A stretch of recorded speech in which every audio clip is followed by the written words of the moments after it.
GRP roofing failure. Look at that.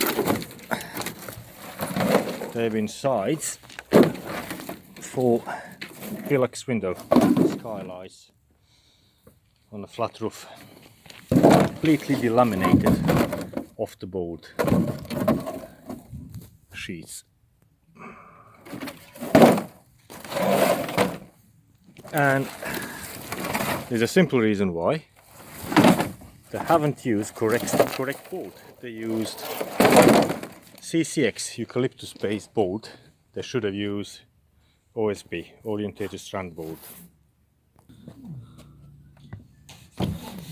And the only way to sort that out is to replace the ply or overlay it with OSB.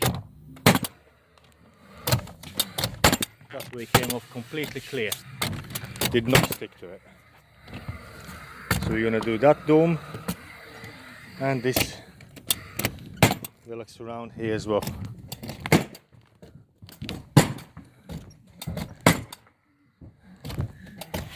Delaminated clean.